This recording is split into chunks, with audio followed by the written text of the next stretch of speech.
When I was younger, I used to entertain myself with my imagination a lot. I used to OD, okay, with coming up with plots and characters, and I could hear their voices. Like, I could make, it's your imagination. I literally came up with the coolest characters, and I used to watch cartoons and listen to music, and I take the music that I listen to and take the plots and stuff from the TV shows and things that I watched when I was younger, and I'll add them to the plot inside my mind with those characters and create basically some type of mental show. Now, as I got older, I started to realize that I used that as a crutch to actually get through life. I never knew that it was a name for what was going on, and I never even understood exactly what was going on. But however, that was maladaptive daydreaming. In this episode, I want to talk about 3 things that people mentally can do that others can't, that I was not aware of, and a lot of other people was not aware of as well. So let's take a deep dive into 3 mental things that some people are capable of doing, and others, we don't know how they survive without it. You're telling me that when you imagine something, you see it legit. So this is the imagination spectrum. At this highest level, you can fully imagine a realistic apple when you close your eyes. At the lowest level, you don't see anything. You can conjure the word apple, but you don't actually see an apple in your head. Personally, I'm like a 4, maybe 4.5. Like, I can't get all the way to like a super realistic apple, but like I can see a red apple in my head. Now, if you're all the way down here at the 1 where you don't see anything when you imagine something, you can't conjure an image, that's called aphantasia, and it affects like between 2 and 5% of the world's population. It's not a bad thing, it's just your brain works differently. It's just a little fun fact about you that now you know. Now, one thing I know about this right here is when I was younger, I used to be like a 6. You feel me? Then I got older, and I say I became like a 4. But then I started doing like meditation and stuff like that. And meditation clears your mind so much that you could be a 5 at times or a 2 at times. Now, when you really get to that state of your mind where you don't even feel like thinking no more and your thoughts become transparent, it's harder to think. You would think you'll become like a 5 or 6 all the time when you meditate, but really, it cleanses your mind so much you don't have to think as much as you used to, and it kind of is a cure for maladaptive daydreaming. It's a cure for making you like going inside your mind as an escape mechanism from reality. I don't ask how, but I just experienced this through life, and I'm older now and trying to seek understanding. What's next? Why do some people have internal monologues but others don't? Also known as the voice inside your head or your inner voice, the internal monologue is a result of certain brain mechanisms that make you feel like you're actually talking to yourself without making audible sounds or speaking. The ability to have an internal monologue is thought to develop during childhood in what is called private speech. So as children are acquiring language skills, they learn to engage in internal commentary as they work independently or take turns during an activity.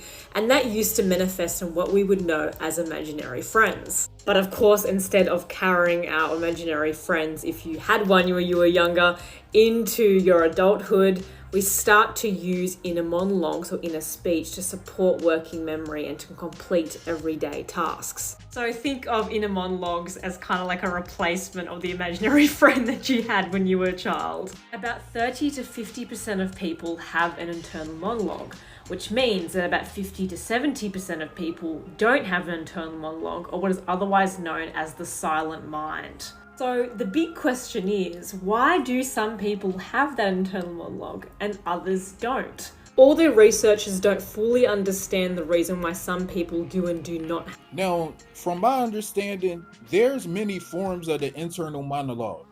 You got the people who intentionally do it, and know it's them using their voice in their head.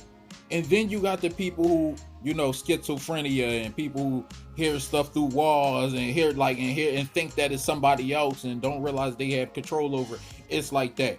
Now, my experience with this is like, I've reached the point in my mind where during meditation, I had such a deep meditation that I get to that voice and I meet that voice face to face and I pretty much have a better understanding of where it comes from and what triggers the voice and how I use it to actually be more beneficial, saying positive things and like just keeping me on task and keeping me on point.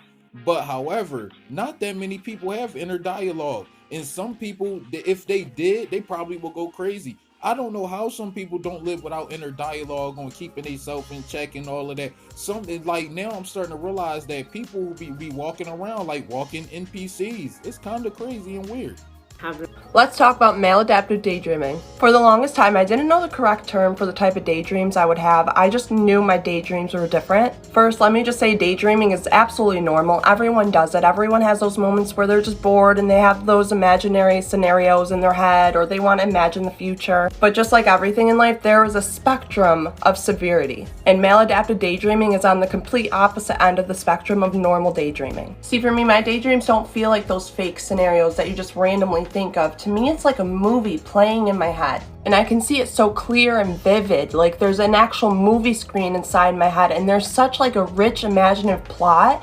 Like I literally feel like I'm a director. Another thing is that normal daydreams can last a few minutes or whatever, but mine can literally last days if I decide to continue with the plot that I created in my head.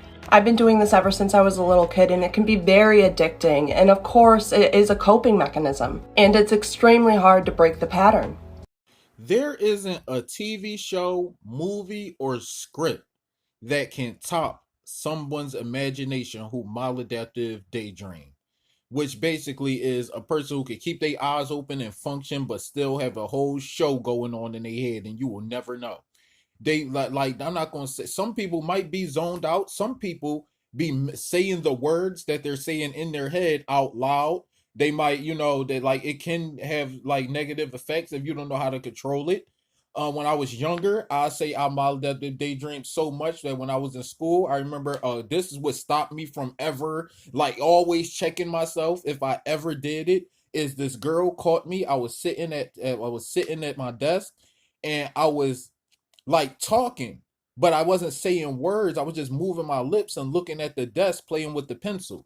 And the girl was like, "Nigga, are you good?" You feel me? She was staring at me, and I'm like, oh, snap. A lot of this stuff is triggered by boredom. It come with negative effects, and we don't know this until we get older. And we looking back and be like, yo, I do that a lot. Or I wonder if other people had this problem, or I wonder if other people experience this. And, you start looking up, psychological, effects of this and that, and what triggers certain things. And just knowing, like, as a human beings, we all different. Our minds work different. That's why some people was able to do certain things other people just can't do. Like this. This girl can draw 8 portraits of celebrities at the same exact time using her hands and feet. And not only just that, she's doing them all upside down. I know you fucking lying. Ain't no way in hell. How? Like, what state of mind is she in to be able to do this and create this? That's incredible. That's a skill, but that's also a mental place that she's at where she's Watch until the end. Like, how is people able to actually do stuff like that? Really think mentally, what is he seeing to create this? This is how the minds are they just work different. Everybody's work different stuff in their mind, and it's just like, it's so deep. But basically, that's a video for the day. Which one do you have? Do you talk to yourself in your head, or do you suffer from like some type of, condition? Are you able to do this type of shit? Like, where your mind is at? What are some unique things that you do in your head that you do in check, or whatever? Or some things that you just didn't know? Anyway, leave a comment in the comment section below, subscribe to the channel, and hit the like button. I'm out here like a belly button though. Peace.